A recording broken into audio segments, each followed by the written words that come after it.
Serenity Valley Stories introduces The Night of the Chupacabra.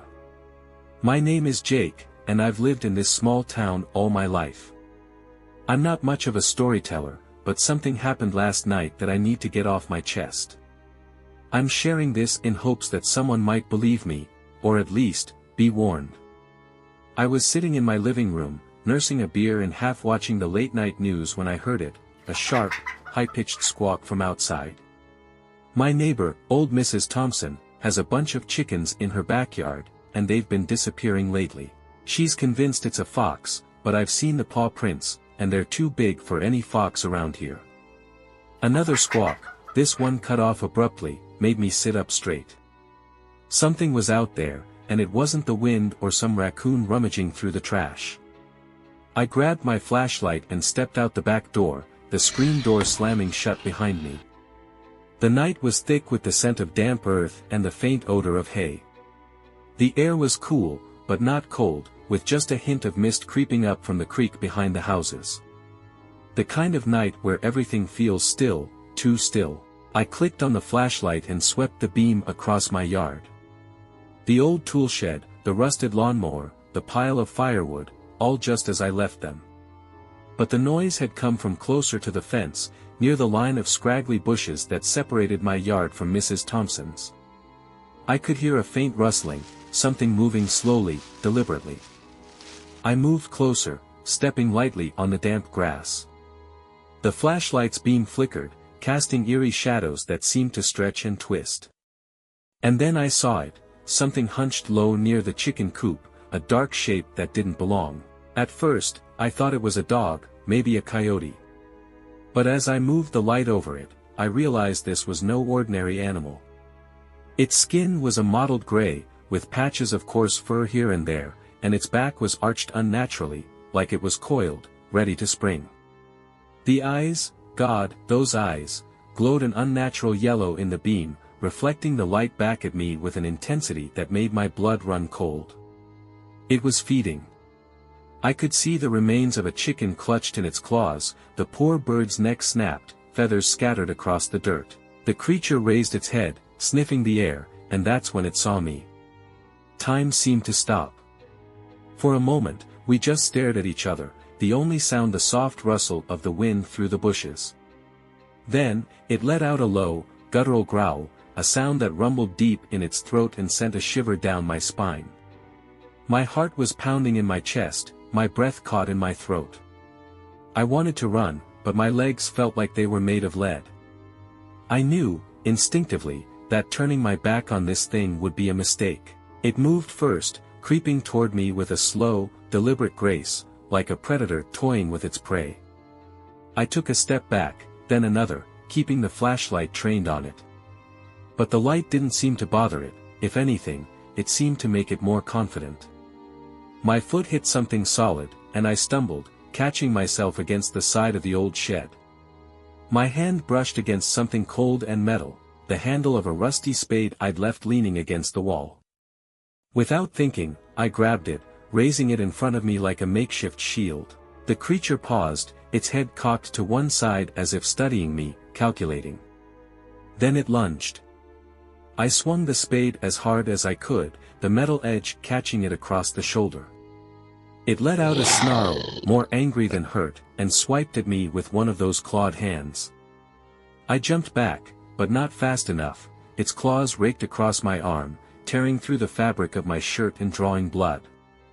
The pain was sharp, hot, but it also snapped me out of my paralysis. I had to fight back.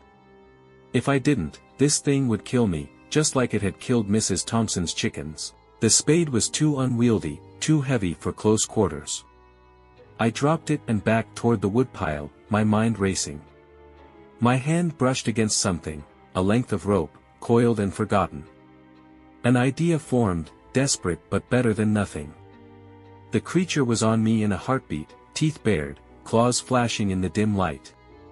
I ducked, narrowly avoiding a swipe that would have taken my head off, and kicked out with my boot, catching it in the ribs. It grunted, more surprised than hurt, and that gave me the moment I needed. I grabbed the rope and flung it over the creature's head, pulling tight as it snarled and thrashed. The rope caught around its neck, and I twisted it hard, trying to cut off its air. It bucked and writhed, those claws slashing through the air, but I held on, gritting my teeth against the strain. It was stronger than I'd expected, its movements wild and erratic, and I knew I couldn't hold on much longer. The rope was slipping, my hands raw and slick with sweat and blood.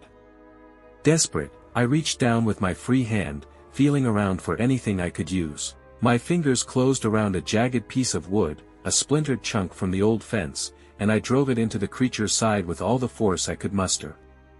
The scream that followed was something I'll never forget, a high-pitched, almost human wail of pain that echoed through the night, cutting through the stillness like a knife. The creature reared back, its body convulsing, and the rope slipped from my grasp. I stumbled backward, breathing hard, watching as it staggered away, clutching at the wound with one clawed hand. For a moment, I thought it might collapse, that I'd won. But then it turned those yellow eyes on me again, filled with a hatred that was almost palpable. It took a step toward me, and I backed up against the shed, knowing I had nowhere else to go. This was it. I was cornered, out of options, and I could see the end coming. The creature lunged again, faster than I could react, and all I could do was raise my arms in a futile attempt to shield myself. But just as it was about to strike, something distracted it, a noise, faint but distinct, coming from Mrs. Thompson's yard. A light flicked on, and I heard her voice, groggy and confused, calling out to her chickens. The creature hesitated, its head snapping toward the sound.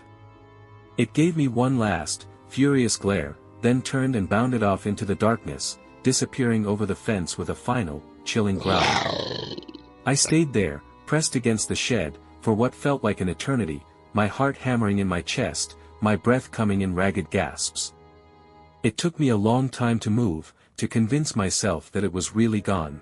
Even then, I couldn't shake the feeling that it was still out there, watching, waiting for another chance. I bandaged my arm as best I could and went inside, locking every door and window behind me. I didn't sleep that night, just sat in my living room with every light on, listening for any sign that it had come back. Morning eventually came, but the fear didn't leave.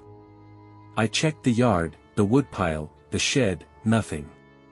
The only evidence of what had happened was the blood on my shirt and the fresh scar on my arm. I don't know if it's really gone or if it's just waiting for the right moment. All I know is that it's out there, somewhere, and I'm not sure I'll ever feel safe again. So, take this as a warning. If you hear something in the night, something that doesn't belong, don't ignore it. Be ready, and be careful. Because once you've seen it, once you've faced it, you'll never be the same. Thank you for listening to Serenity Valley Stories, and please don't forget to like, subscribe, comment down below, share with your friends, and check out the other stories on the channel.